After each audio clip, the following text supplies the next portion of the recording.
अब देखो इसके नाम से हमें लग रहा है आइसो और बार, दैट मीन्स क्या होंगे ये atom of different elements.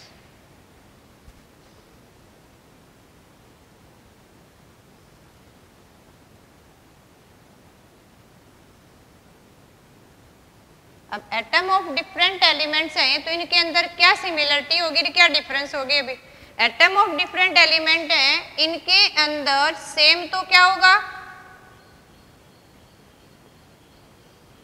Atomic mass, और यहां डिफर क्या रहेगा एटॉमिक नंबर। अब बाकी प्रॉपर्टी भी हम बता सकते हैं, यानी इस केस में अगर इसका एटॉमिक मास सेम है, किसकी वैल्यू सेम है ए की, और एटॉमिक नंबर यानी डिफर क्या है जेड जेड प्रोटॉन इलेक्ट्रॉन के बराबर है, तो हमसे ये भी पूछ सकता है कि आइसोटोप्स किस में डिफरेंट होंगे जेड की वैल्यू से। इसलिए हमने क्या निकालना सीख लिया, प्रोटॉन निकालना सीख लिया, इलेक्ट्रॉन निकालने सीख लिए। अब किसी के अंदर हमारे पास यहाँ सेम क्या है, सिर्फ मास है, मास से कुछ फिजिकल प्रॉपर्टी सिमिलर होगी, क्योंकि मास भी क्या एक फिजिकल प्रॉपर्टीज है। तो आइसो और बार की अगर बात करें तो उसके अंदर क्या होगा, सिर्फ मास बराबर होगा। इसके अलावा देखो अगर हम क्या देखें, अगर आइसो बार की बात करें तो इसके अंदर एक वर्ड यूज करते हैं, यानी इसके अंदर सेम एटॉमिक मास होगा और सेम क्या हो सकता है न्यूक्लियॉन्स। अब एक वर्ड आ जाता है, देखो ये न्यूक्लियॉन्स क्या है, न्यूक्लियॉन्स मीन्स क्या होता है कि किसी भी न्यूक्लियस के सेंटर के अंदर प्रोटॉन और न्यूट्रॉन्स की संख्या कितनी है ना। बाकी पता है कि एटॉमिक मास किसके बराबर होता है P+N, लेकिन एक वर्ड हमसे पूछ ले कि किसके अंदर न्यूक्लियॉन सेम है, फाइंड आउट करो। यानी न्यूक्लियॉन सेम किसमें है, आइसो बार के अंदर। न्यूक्लियॉन्स क्या होगा जिसमें प्रोटॉन न्यूट्रॉन की संख्या क्या सेम हो, बाकी ये हमारा। लेकिन उसी को डायरेक्ट ना पूछ के क्या पूछ ले इनडायरेक्टली कि न्यूक्लियॉन्स किसमें सेम है, तो वो अपना कौन से हो जाएंगे स्पीसीज आइसोबार्स हो जाएंगे। आइसोबार्स क्या है एटम ऑफ डिफरेंट एलिमेंट्स, है ना। एक स्पीसीज इसी तरह से यूज करते हैं हम, इसके एग्जांपल और ले लेते हैं। देखो इस केस में हम डिफरेंट एलिमेंट की बात कर रहे हैं, इससे थोड़ा सा दिमाग में एक आइडिया आना चाहिए। एक एलिमेंट का सिंबल तो एक ही होगा, और अगर दो एलिमेंट है सिंबल भी क्या होंगे अलग अलग, तो हम सिंबल देख के पहचान लेंगे आइसोबार और आइसोटोप में तो डिफरेंशिएट हो जाएगा। आगे में प्लस माइनस करके देखना ही नहीं। देखो अगर हम यहाँ एग्जांपल लें, यहाँ मेंशन कर दिया हमें आर्गन कैल्शियम, यहाँ मिलेगा आपको देखो 40, यहाँ भी 40, यहाँ 18 है, यहाँ 20। प्लस माइनस करके ना देखें, सिर्फ हम किससे फाइंड आउट कर लेंगे सिंबल से, क्योंकि हमें क्या कर रहा है एटम ऑफ डिफरेंट एलिमेंट है। आइसोटोप्स में तो एक जैसे सिंबल नजर आ रहे थे, ऐसे ही अगर हमें ये मेंशन कर दे अभी, जैसे कार्बन 14 हमारे पास है, नाइट्रोजन 14 हमारे पास है, तो ये देखो हमें सिंबल यहाँ C नजर आ रहा है, यहाँ क्या नजर आ रहा है N, तो इजीली सॉर्ट आउट कर सकते हैं हम। यानी कार्बन और नाइट्रोजन क्या है आइसोबार है। क्यों आइसोबार, क्योंकि मास नंबर सेम है, इसलिए आइसोबार को सिंबल देख के पहचान लेंगे हम। अगर डिफरेंट एलिमेंट के सिंबल हैं तो आइसोबार, और सेम एलिमेंट के हैं तो आइसोटोप्स। लेकिन एक और वर्ड आ गया अपने पास आइसोटोन, तो आइसोटोन्स भी तो डिफरेंट सिंबल के होते हैं, है ना, तो वहां कैलकुलेशन की जरूरत पड़ जाती है। देखो यानी थर्ड वन जो टर्म्स हमने करना है दैट इज आइसोटोन।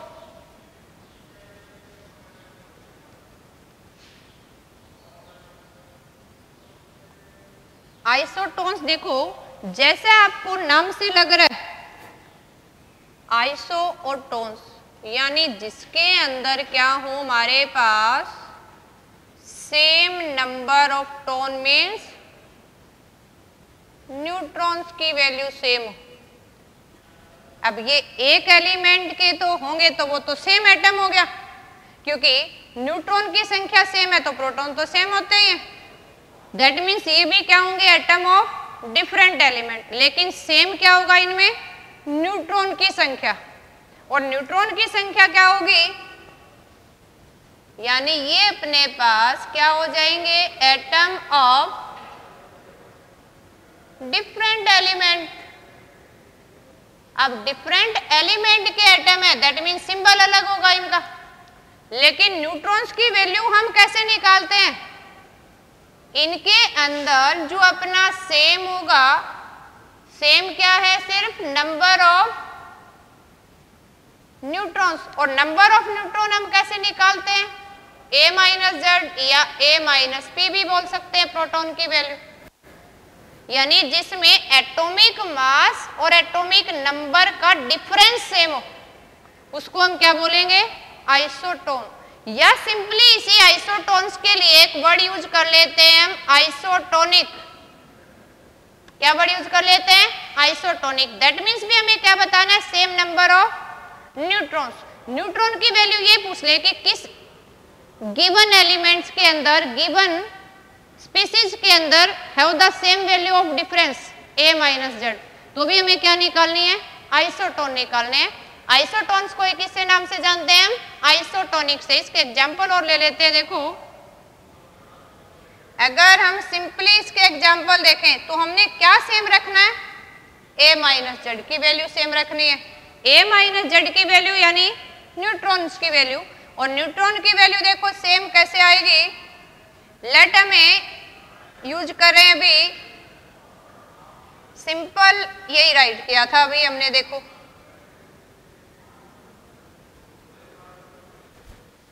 ओके, अब इस केस में हमें थोड़ा सा डायरेक्टली डिफरेंस देख लेना है, क्योंकि अपर किसको रिप्रेजेंट करता है? a को, नीचे वाला p या z को, यानी 13 माइनस 6 कितना आया अपना?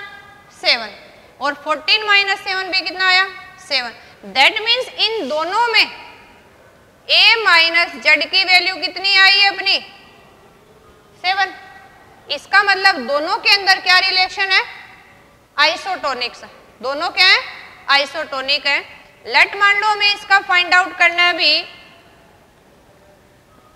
अगर हमें दे दिया सल्फर एंड क्लोरीन दे दिया, लेट हमें, ठीक है, ये इसका एटॉमिक नंबर है, ये इसका एटॉमिक नंबर है। या हमें दे दिया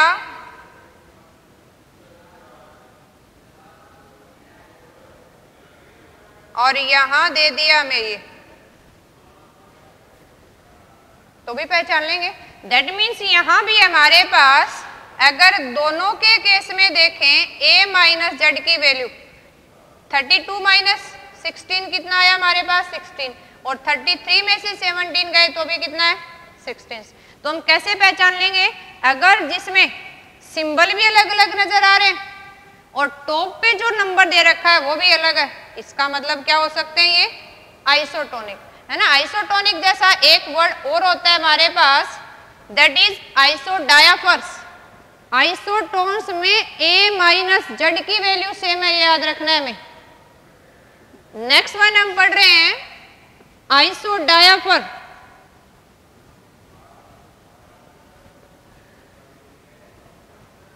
इन दोनों में जनरली कई बार कंफ्यूजन हो जाता है। देखो, आइसोडायाफर पढ़ रहे हैं। आइसोडायाफर किसको बोलेंगे हम? यहां हमने आइसोटोन्स में क्या पढ़ा था अभी? आइसोटोन्स में a माइनस जेड की वैल्यू यानी n क्या रहेंगे? सेम। लेकिन अगर आइसोडायाफर की बात करें, ये भी क्या होंगे? Atom of different element. ये भी हमारे पास क्या होंगे? Atoms of different element having same value of p minus n। या न्यूट्रॉन की संख्या आपकी ज्यादा है, ये भी बोल सकते हैं। देखो, n माइनस p, यानी same value of difference between neutron and protons. उनका डिफरेंस देखना है हमने। यहाँ किसका डिफरेंस देख रहे थे? मास और एटॉमिक नंबर का। और जिसके अंदर प्रोटॉन और न्यूट्रॉन का डिफरेंस सेम आए उसको क्या बोलेंगे? आइसोडायाफर्स, है ना। आइसोडायाफर का एग्जांपल ले लेते हैं। जैसे हम अपने पास एग्जाम्पल ले लेते हैं, जैसे हमने एग्जाम्पल ले लिया अभी कॉपर एंड क्रोमियम ले लेते हैं। कॉपर का एटॉमिक नंबर है 29, क्रोमियम का 24, या इनका मास नंबर क्रोमियम का 65, सॉरी क्रोमियम का होता है 55 और कॉपर का 65, एटॉमिक वेट 65.5 मिलता है हमें, वो एवरेज है। जनरली एक आइटम्स के आइसोटोप्स की बात कर रहे हैं हम, इस केस में हमने फाइंड आउट करना है, तो सबसे पहले किसकी वैल्यू फाइंड आउट करेंगे हम? यहाँ हमारे पास Z की वैल्यू तो है, दैट मीन्स किसकी वैल्यू है? प्रोटॉन की। इसके पास भी हमारे पास Z की वैल्यू है, दैट मीन्स प्रोटॉन की वैल्यू हमें मिल गई। हमें नेक्स्ट वन क्या चाहिए? न्यूट्रॉन की वैल्यू। न्यूट्रॉन की वैल्यू क्या होगी? 65 माइनस 29, दैट मीन्स कितनी आ गई अपने पास? 6 एंड 3। इसमें अगर फाइंड आउट करें न्यूट्रॉन की वैल्यू तो अपने पास कितनी आ गई? 55 माइनस 49, ये अपने पास कितनी आ गई अभी? 1 3। अब हमें फाइंड आउट क्या करना है? Difference between neutron and protons, और न्यूट्रॉन और प्रोटॉन का डिफरेंस क्या होना चाहिए? सेम। अगर यहां सॉर्ट आउट करें, देखो हम 31 माइनस 24 तो कितना आ गया हमारे पास? 7। अगर यहां फाइंड आउट करें हम इनका डिफरेंस, यानी 36 माइनस 29, ये भी कितना आ गया? 7। यानी इन दोनों में थोड़ा सा डिफरेंस है, वो याद रखना है। आइसोटोप्स में मास और नंबर का डिफरेंस सेम आना चाहिए। आइसोडायाफर किसको बोलेंगे? जिसमें न्यूट्रॉन और प्रोटॉन्स का डिफरेंस क्या आना चाहिए? सेम ना। देखो आइसोटोप्स को देख के पहचान लेते हैं, एक जैसे सिंबल बनेंगे, लेकिन आइसोबार, आइसोटोन, आइसोडायाफर आ गए, तो आइसोबार में तो मास नंबर मिलेगा, हम इजीली पहचान लेंगे। अब रह गया अपने पास आइसोटोन्स और आइसोडायाफर। आइसोटोन्स का मतलब क्या है? हमने न्यूट्रॉन की संख्या सेम देखनी है, ऐसे जोड़ के याद रखेंगे। आइसोटोन्स मीन्स न्यूट्रॉन की संख्या बराबर देखनी है, A माइनस Z बराबर होना चाहिए। और आइसोडायाफर के अंदर क्या करना है? हमने डबल डिफरेंस निकालना है, भी ऐसे याद रखेंगे। यानी पहले हम किसका निकालेंगे? न्यूट्रॉन की वैल्यू, और फिर प्रोटॉन और न्यूट्रॉन का डिफरेंस, वो डिफरेंस सेम आना चाहिए, उसको क्या बोलेंगे हम? आइसोडायाफर्स बोलेंगे। ये तो अपने एलिमेंट से रिलेटेड डाटा थे। इसके अलावा अगर हम एटॉमिसिटी को देख के अगर स्टडी करें,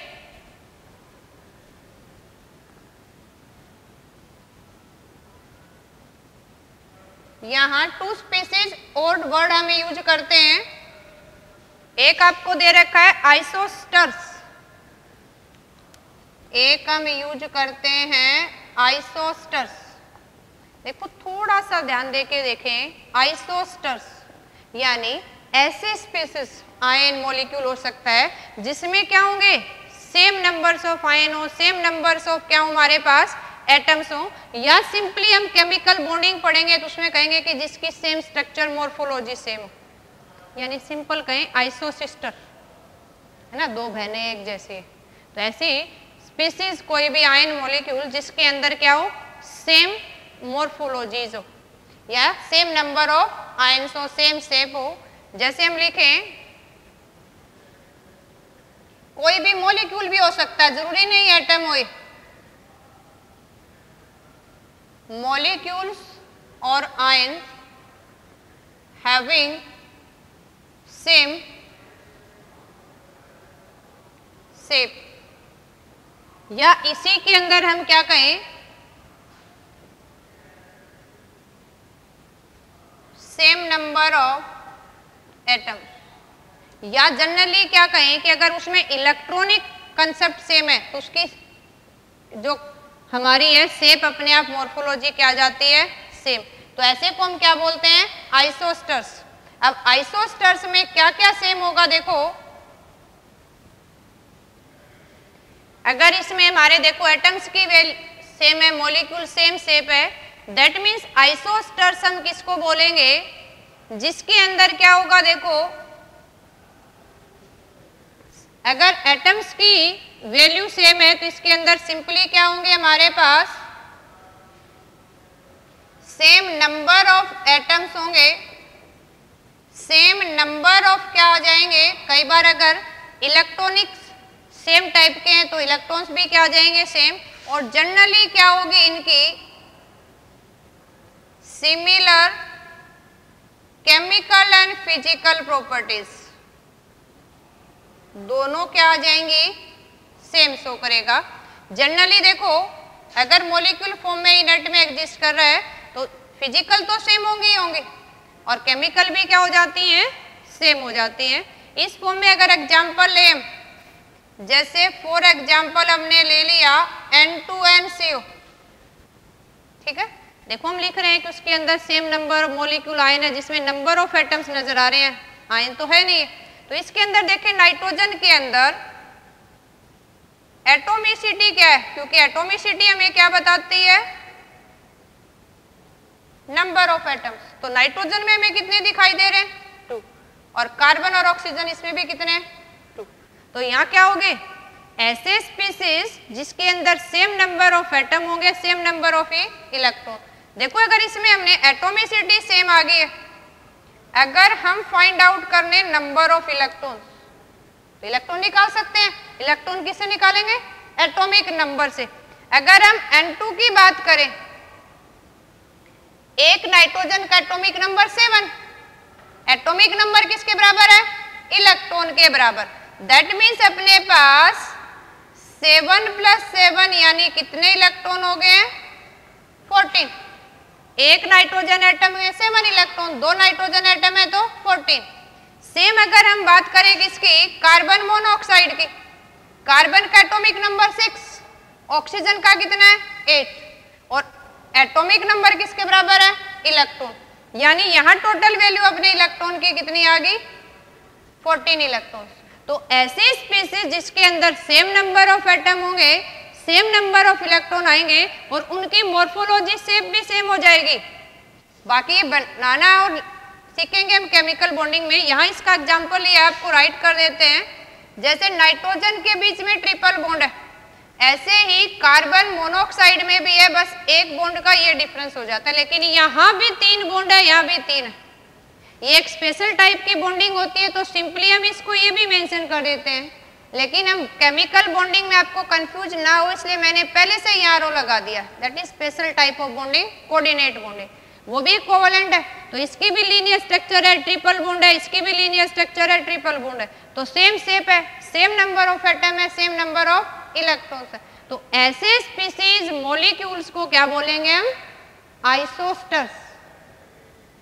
ओके, एक और हम जनरली यूज कर लेते हैं आइसो इलेक्ट्रॉनिक्स, इसको भी बार बार यूज करेंगे हम।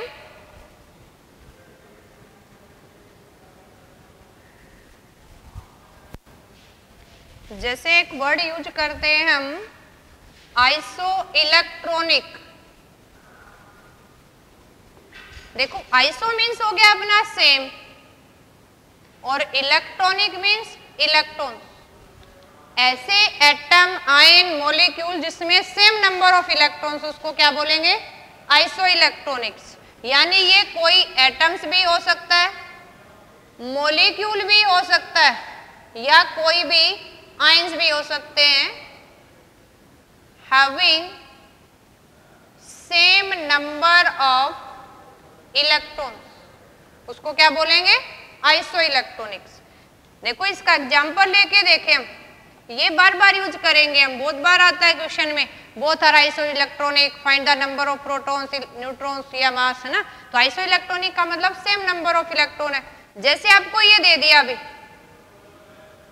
वाटर दे दिया हमें, अमोनिया दे दिया हमें, सोडियम दे दिया हमें, फ्लोराइड दे दिया हमें, मैग्नीशियम दे दिया हमें, all these are isoelectronic. कैसे हैं, क्योंकि सेम नंबर ऑफ इलेक्ट्रॉन है। देखो अगर हम यहाँ बात करें हाइड्रोजन के 2 और ऑक्सीजन के, टोटल कितने हो गए, 10, क्योंकि हमें पता है कि हाइड्रोजन का सिंबल ये और ऐसे 2 हाइड्रोजन है हमारे पास और ऑक्सीजन का क्या है 8, 10 हो गए अपने पास। इसी तरह से अगर नाइट्रोजन की बात करें, 7 तो नाइट्रोजन के लिए और अपने पास 3 नाइट्रोजन है, तो टोटल ये भी कितने हो गए 10। अब इसी तरह से अगर सोडियम की देखें, देखो अभी कैटायन है ये, और सोडियम का सिंबल अगर राइट अप करें तो हमें पता है 11 इलेक्ट्रॉन है, और जब इलेक्ट्रॉन की संख्या निकालनी हो, पॉजिटिवली चार्ज स्पीशीज है, तो हमने प्लस वाला चार्ज क्या करना है, माइनस करना है, और माइनस हो वो क्या करना है, प्लस। अगर इसका एटॉमिक नंबर 11 है तो 11 माइनस 1 करेंगे तो ये भी कितना आ गया अपने पास, 10। इसी तरह से फ्लोरीन का एटॉमिक नंबर 9 है और माइनस वाला चार्ज क्या करना है, हमने प्लस करना है। दैट मीन्स 9 + 1 ये भी कितना आ गया, 10, क्योंकि माइनस के चार्ज को तो क्या करना है, प्लस, और प्लस वाले को क्या करना है, माइनस। ऐसे ही अपने पास मैग्नीशियम है जिसका एटॉमिक नंबर 12 है, दैट मीन्स 12 - 2 कितना आ गया अपने पास, 10। तो ऐसे स्पीशीज जिसमें सेम नंबर ऑफ इलेक्ट्रॉन्स होंगे दैट आर आइसो इलेक्ट्रॉनिक्स। वो कोई मॉलिक्यूल भी हो सकते हैं, कैटाइन भी हो सकता है और एनाइन भी हो सकता है, जिसको हम क्या कहेंगे, आइसो इलेक्ट्रॉनिक्स। जैसे एक छोटा सा क्वेश्चन बन जाए, फाइंड आउट रिलेशन बिटवीन, आपको फर्स्ट वन दे दिया कि आपने इनमें रिलेशन फाइंड आउट करना है।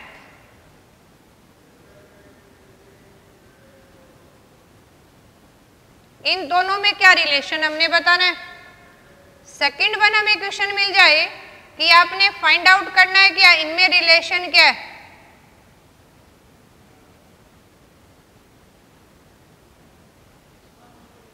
हमें नेक्स्ट वन मिल जाए अभी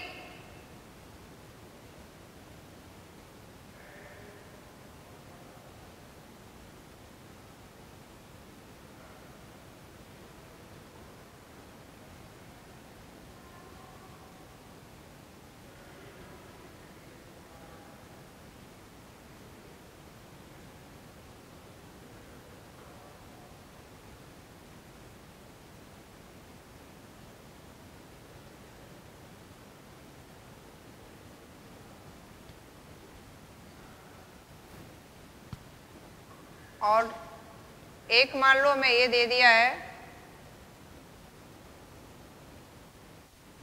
ओके, इनमें रिलेशन बताना है हमें।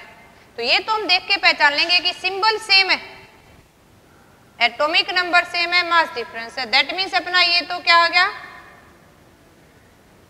अगर सेम सिंबल नजर आ रहा है तो आइसोटोप्स हैं, वो क्या है, आइसोटोप्स। लेकिन अगर सिंबल अलग है, एटॉमिक मास यानी अपर जो नंबर दे रखा है वो सेम है, तो क्या रिलेशन है इन दोनों में, आइसोबार, आइसोबारिक है ये।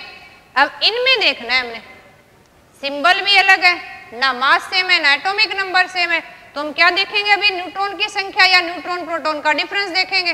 तो इसमें देखो अगर हम देखें न्यूट्रॉन की वैल्यू तो 10 में से 5 गए 5, 11 में से 6 गए 5, यानी किसकी वैल्यू सेम आई, न्यूट्रॉन की। और जिसमें न्यूट्रॉन की वैल्यू सेम है उसको क्या बोलेंगे, आइसोटोनिक। तो इनमें आपस में रिलेशन कौन सा है, isotonic. Okay, next one check करते हैं। ना तो यहाँ में मेंशन कर रखा है, दैट मीन्स मॉलिक्यूल है, या तो क्या है ये आइसो इलेक्ट्रॉनिक है या आइसोस्टर है। अब इस केस में चेक करेंगे हम, आइसोस्टर तो नहीं हो सकते, 3 और 1 4 है एटम, इसमें 2 ही एटम है, तो क्या रह गया, आइसो इलेक्ट्रॉनिक। फिर भी चेक करेंगे, देखो 8 इलेक्ट्रॉन ऑक्सीजन के, 1 हाइड्रोजन का और 1 माइनस वाला, टोटल कितने हो गए। यहाँ अगर सम अप करके देखें हम, एक हमारे पास OH है, एक हमारे पास NH3 है, ऑक्सीजन के 8 इलेक्ट्रॉन, हाइड्रोजन का और 1 नेगेटिव चार्ज की वजह से टोटल इलेक्ट्रॉन कितने हो गए, 10 इलेक्ट्रॉन। अगर इसके अंदर चेक करें 7 नाइट्रोजन के लिए, 3 हाइड्रोजन के लिए, टोटल कितने हो गए, 10। अब दोनों के अंदर नंबर ऑफ इलेक्ट्रॉन सेम है, दैट मीन्स हाइड्रोक्साइड आयन और अमोनिया क्या है, आइसो इलेक्ट्रॉनिक, यानी इनमें आपस में रिलेशन कौन सा हो गया अभी, आइसो इलेक्ट्रॉनिक। तो ऐसे क्वेश्चन हमसे बनेंगे, या पूरे ग्रुप में से सॉर्ट आउट करना हो कि sort out the isotonic relation, isobaric relations, है ना। तो ऐसे हमने सॉर्ट आउट करना है इनको। ओके स्टूडेंट, नेक्स्ट वन हम स्टडी करेंगे नेक्स्ट वीडियो में। आपने इस वीडियो को देखो, जितना भी हम बना रहे हैं उसको बार बार देखना है, उससे रिलेटेड से अगर कोई भी प्रॉब्लम्स आपको मिलती है तो कमेंट्स करनी है और अपनी फेयर कॉपी में नोट डाउन करना है। Thank you.